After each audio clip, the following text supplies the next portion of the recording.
Imaginen un valle silente, donde el eco de los tambores de guerra apenas disipa el aliento contenido del miedo. No hay trueno de batalla, solo el silencio ensordecedor de la desesperación. Y en medio de esa quietud, una voz retumbante, más grande que cualquier colina, más aterradora que cualquier pesadilla, pronunciaba un desafío que durante 40 días había congelado la sangre en las venas de un ejército entero. ¿Qué sucede cuando la esperanza se ha desvanecido y la lógica grita derrota? ¿Qué poder inquebrantable se necesita para enfrentar no solo a un gigante de carne y hueso, sino al terror que éste ha sembrado en el corazón de una nación? Prepárense para sumergirse en la historia que redefinió el coraje, donde la piedra más insignificante se convirtió en el arma de lo imposible, y la fe de un joven pastor desafió a la mismísima adversidad. Esto no es solo un relato bíblico, es una lección atemporal sobre la verdadera naturaleza del poder, la estrategia oculta en la debilidad aparente y la fuerza indomable del espíritu humano cuando se alía con lo divino. En el corazón de Canaán, en el año 1020 a.C., dos fuerzas colosales se enfrentaban, sus campamentos alineados en las alturas opuestas de un valle sagrado, el valle de Elá. Por un lado, los ejércitos filisteos, una confederación de pueblos guerreros, se habían congregado en Socó de Judá y acampado entre Socó y Azeca, en Efes Damim.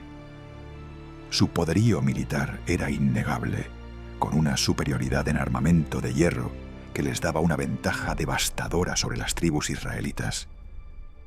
Por otro, el rey Saúl y los hombres de Israel habían respondido a la llamada, acampando en el mismo valle, listos para la batalla. Pero la disposición de combate era una farsa, una cruel ilusión.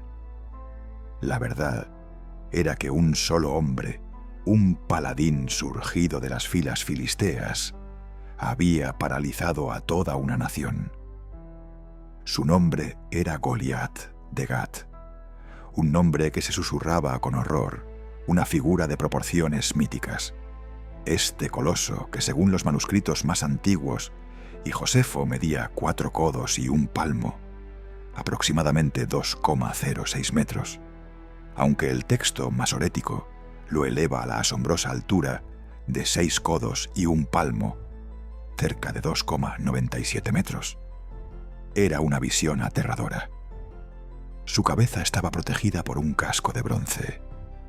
Llevaba una cota de malla cuyo peso era de 5.000 siclos de bronce, una carga brutal que solo un ser de su envergadura podría soportar. Sus piernas estaban cubiertas con grebas de bronce y una jabalina de bronce descansaba entre sus hombros. El asta de su lanza era tan gruesa como un rodillo de telar, y el hierro de su lanza pesaba 600 siclos de hierro. Iba precedido por su escudero, una sombra más pequeña de su propia magnitud. Mañana tras mañana, tarde tras tarde, durante 40 largos días, Goliat salía de su campamento. Se paraba en el valle, en el espacio entre los dos ejércitos, un lugar conocido como el Metaigmion en las epopeyas griegas, donde se decidían los combates singulares, y con una voz que resonaba como trueno, gritaba su desafío. ¿Para qué os habéis puesto en orden de batalla? ¿No soy yo el filisteo, y vosotros los siervos de Saúl? Escoged de entre vosotros un hombre que venga contra mí. Si él pudiere pelear conmigo, y me venciere, nosotros seremos vuestros siervos. Y si yo pudiere más que él, y lo venciere, vosotros seréis nuestros siervos, y nos serviréis. El filisteo añadía: Hoy yo he desafiado al campamento de Israel. Dadme un hombre que pelee conmigo. Al escuchar estas palabras, Saúl y todo Israel, el valeroso ejército del Dios viviente, se turbaban y sentían un gran miedo. El terror era palpable. Nadie se atrevía a aceptar el reto de este guerrero famoso y formidable. La promesa del rey Saúl, grandes riquezas, la mano de su hija y la exención de tributos para la casa del padre del vencedor. No era suficiente para vencer el miedo que el gigante inspiraba. Era la victoria del pavor sobre la ambición. Lejos de la inmovilizadora atmósfera del valle de Elá, en Belén de Judá, vivía un joven llamado David. Hijo de Isaí, un efrateo con 8 hijos, David era el menor, el más postergado, y el que se encargaba de las humildes tareas pastoriles. Mientras sus 3 hermanos mayores, Eliab, Abinadab y Sama, servían al rey Saúl en la guerra, David iba y venía, dejando el campamento para apacentar las ovejas de su padre. Pero David no era un joven común. El profeta Samuel, por mandato divino, había viajado a Belén para ungir al nuevo rey de Israel, pues Saúl había desobedecido a Dios y su bendición le había sido retirada. Uno a uno, los hijos de Isaí pasaron ante Samuel, pero ninguno era el elegido. Fue entonces cuando Isaí llamó a David, que venía del campo, y al verlo, Dios le reveló a Samuel: Él es el elegido. Así, David fue ungido con aceite, una promesa especial de que sería el próximo rey. Y desde ese día, el Espíritu del Señor estuvo con él con poder. David era un joven de buen parecer, rubio y de hermosos ojos, prudente. Y aunque el Espíritu de Yahvé lo había tocado, ni Saúl ni el pueblo sabían de esta unción secreta. Para ellos, David era solo un simple pastor de ovejas. Un día, la preocupación de Isaí por sus hijos mayores lo llevó a enviar a David al campamento. «Toma ahora para tus hermanos un efa de este grano tostado y estos 10 panes, y llévalo pronto al campamento a tus hermanos. Y estos 10 quesos de leche los llevarás al jefe de los 1000. Y mira si tus hermanos están buenos, y toma prendas de ellos». Como hijo obediente, David se levantó de mañana, dejó las ovejas al cuidado de un guarda y se fue con su carga. Llegó al campamento en un momento crítico, justo cuando el ejército salía en orden de batalla, lanzando el grito de combate. Israel y los filisteos se alinearon, ejército frente a ejército. David, dejando su carga en manos del que guardaba el bagaje, corrió al ejército para preguntar por sus hermanos.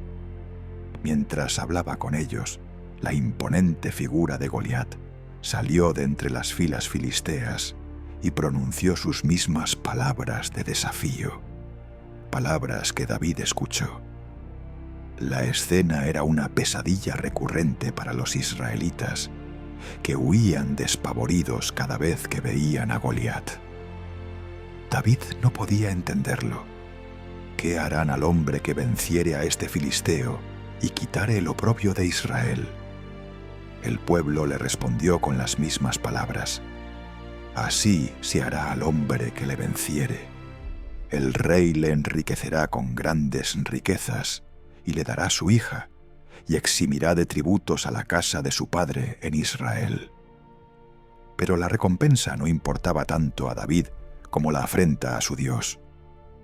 Con indignación preguntó: «¿Porque quién es este filisteo incircunciso para que provoque a los escuadrones del Dios viviente?» En esas palabras resonaba no solo el valor, sino una profunda fe y un entendimiento de la soberanía divina. La indignación de David, sin embargo, no fue bien recibida por todos. Eliab, su hermano mayor, lo oyó hablar y se encendió en ira contra él. «¿Para qué has descendido acá?», Drenia espetó Eliab. «¿Y a quién has dejado aquellas pocas ovejas en el desierto? Yo conozco tu soberbia y la malicia de tu corazón, que para ver la batalla has venido». Eliab no veía la fe de David, solo su juventud y lo que él interpretaba como arrogancia. Pero David, con una calma inusual, respondió: «¿Qué he hecho yo ahora? ¿No es esto mero hablar?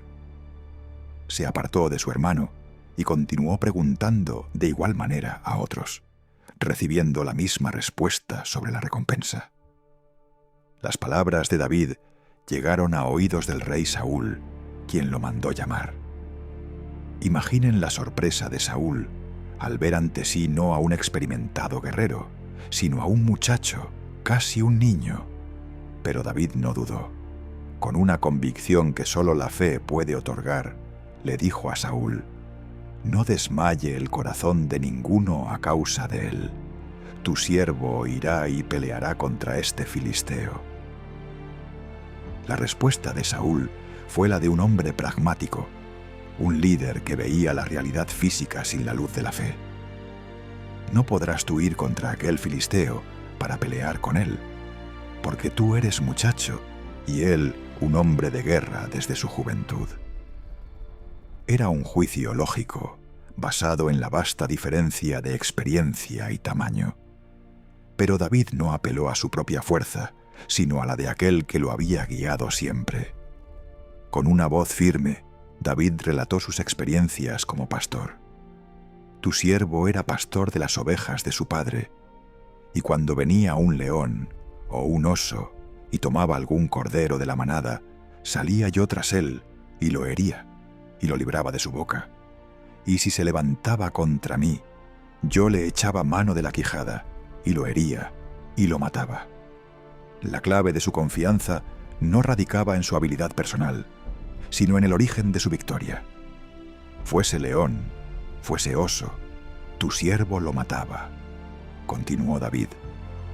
Y este filisteo incircunciso será como uno de ellos, porque ha provocado al ejército del Dios viviente. Y añadió, con una fe que conmovió a Saúl: Jehová, que me ha librado de las garras del león y de las garras del oso, él también me librará de la mano de este filisteo. Esta declaración fue el punto de inflexión. Saúl, quizás sintiendo una chispa de esperanza, o simplemente la desesperación de no tener otra opción, finalmente cedió. Ve, y Jehová esté contigo. La fe de David no solo le infundió coraje a él, sino que por un momento encendió una débil llama en el corazón de un rey temeroso. Saúl, en un intento de proteger al joven, o quizás de darle alguna semblanza de posibilidad, vistió a David con sus propias ropas. Puso un casco de bronce sobre su cabeza y le armó con una coraza. David ciñó la espada de Saúl sobre sus vestidos e intentó andar, pero nunca había probado tal armamento. Era demasiado pesado, demasiado ajeno a su naturaleza. Yo no puedo andar con esto, dijo David a Saúl, porque nunca lo practiqué. Y David se despojó de todas aquellas cosas. Fue un momento simbólico, un rechazo a la confianza en la fuerza humana y en los métodos convencionales. David no iba a luchar con la armadura de un rey, sino con las herramientas de un pastor, las mismas que Dios había usado para librarlo antes. Tomó su cayado en la mano, un simple bastón de pastor. Luego fue a un arroyo cercano y escogió 5 piedras lisas, poniéndolas en su saco pastoril, en el zurrón que traía. Finalmente, tomó su honda en la mano, ese arma de largo alcance que Malcolm Gladwell, el psicólogo y autor, más tarde señalaría como su verdadera ventaja oculta. Y así, desprovisto de armadura, pero armado con fe y una estrategia poco convencional, David se fue hacia el filisteo. El filisteo venía andando, acercándose a David, su escudero delante de él.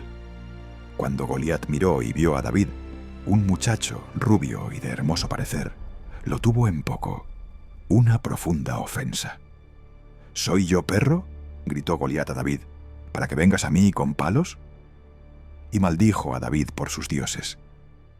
La arrogancia de Goliat era un testamento de su confianza en su propia fuerza bruta.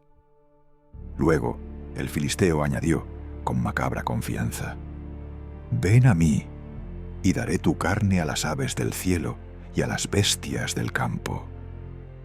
Él buscaba un combate cuerpo a cuerpo, donde su tamaño y armamento serían invencibles. Pero David no se dejó intimidar. Corrió hacia él, no huyó. Y con una voz que resonó con la autoridad divina, David le dijo al filisteo una de las proclamaciones más poderosas de la Biblia: «Tú vienes a mí con espada y lanza y jabalina, mas yo vengo a ti en el nombre de Jehová de los ejércitos, el Dios de los escuadrones de Israel, a quien tú has provocado».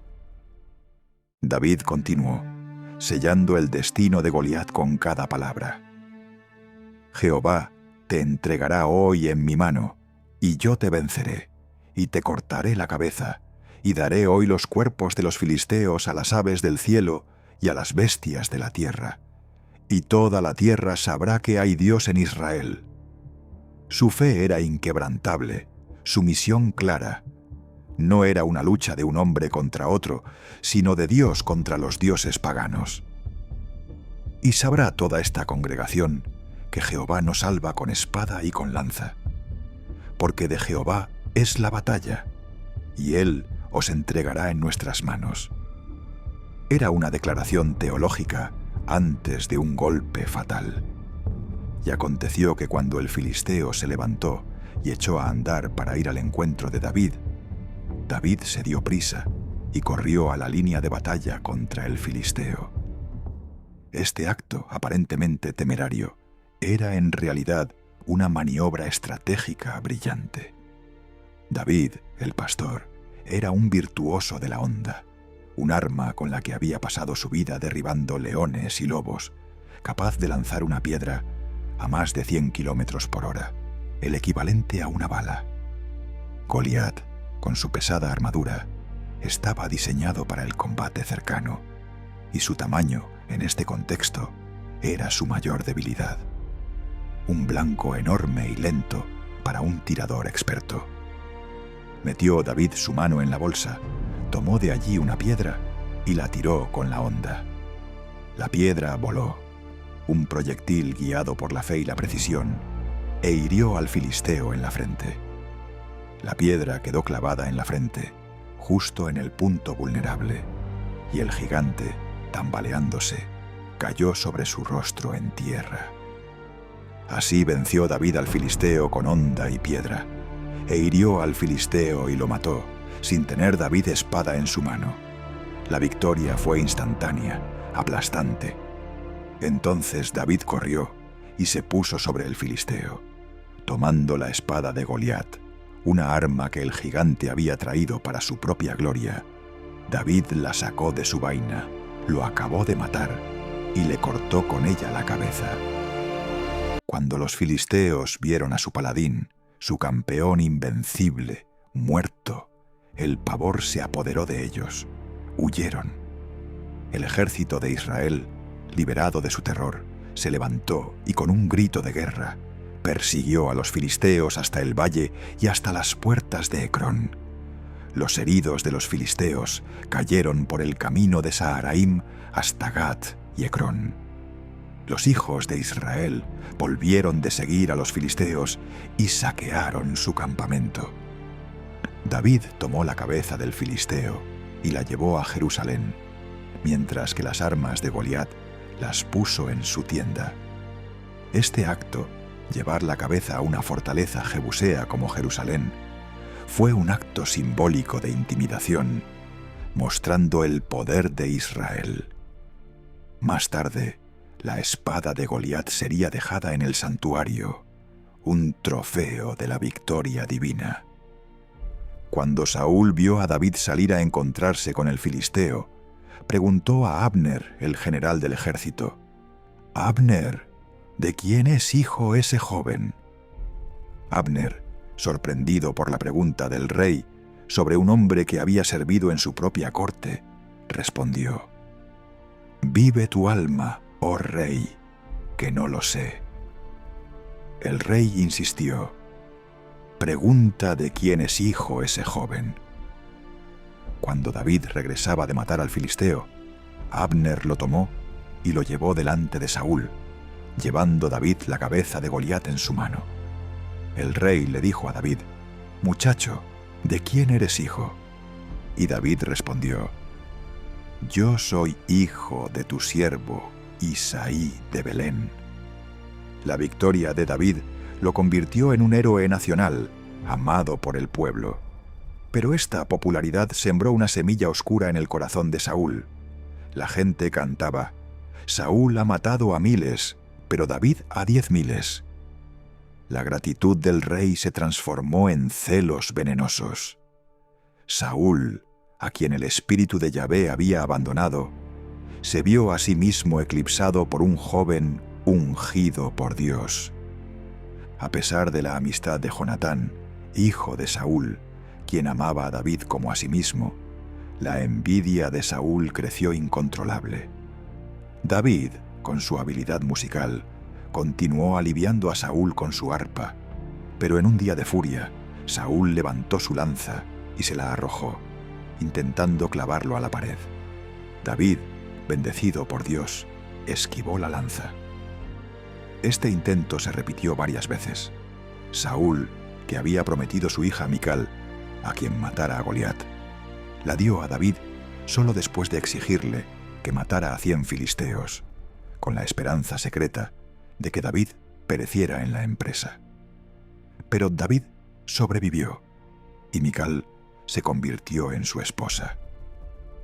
Incluso cuando Jonatán intercedió por David, recordando el riesgo que David había tomado al matar a Goliat y cómo Saúl se había alegrado entonces, Saúl prometió no hacerle daño. Pero la promesa duró poco. David volvió a servir a Saúl, pero la locura del rey persistió. Otra vez, mientras David tocaba música, Saúl le arrojó la lanza. Fue la tercera vez. David supo que tenía que huir. Esa noche, Mical, la hija de Saúl y esposa de David, lo ayudó a escapar por una ventana. Durante casi 7 años, David vivió como un fugitivo, escondiéndose de Saúl, pasando de un lugar a otro. El héroe que había salvado a Israel de su mayor amenaza, ahora era perseguido por su propio rey. La victoria sobre el gigante externo dio paso a una lucha interna mucho más compleja. La historia de David y Goliat ha resonado a través de los milenios, convirtiéndose en una de las metáforas más poderosas de la victoria del desvalido sobre el poderoso. Es el relato que nos recuerda que incluso cuando todas las probabilidades están en nuestra contra, la esperanza persiste.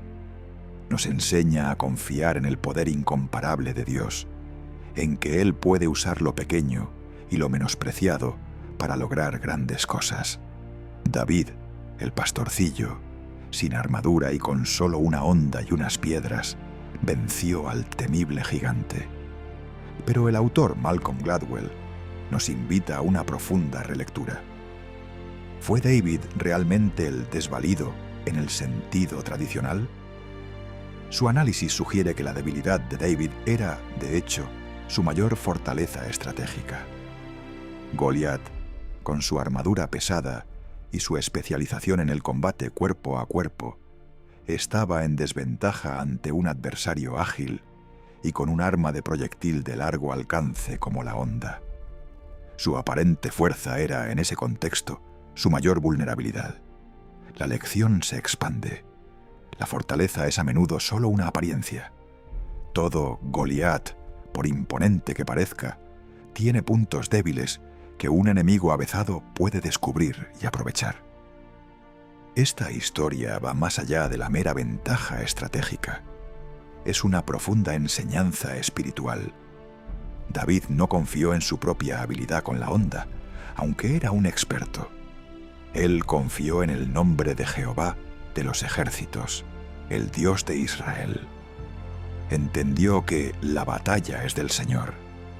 Es la encarnación de la fe que supera el miedo, del coraje que nace de la convicción divina, no de la fuerza física.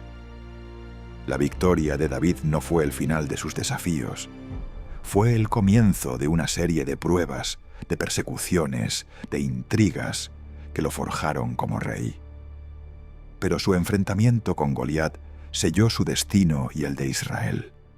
El joven pastor se convirtió en el cimiento de una monarquía unida, conquistando Jerusalén y haciéndola capital, estableciendo la casa de David, que según la promesa divina nunca se extinguiría. Así, la historia de David y Goliat nos obliga a reflexionar. ¿Dónde buscamos nuestra fuerza cuando enfrentamos a nuestros gigantes? ¿Nos confiamos en lo que vemos, en la lógica de las apariencias, o somos capaces de discernir las fuerzas ocultas, las estrategias inesperadas y, sobre todo, la mano de lo divino que puede usar lo más humilde para lograr lo más extraordinario?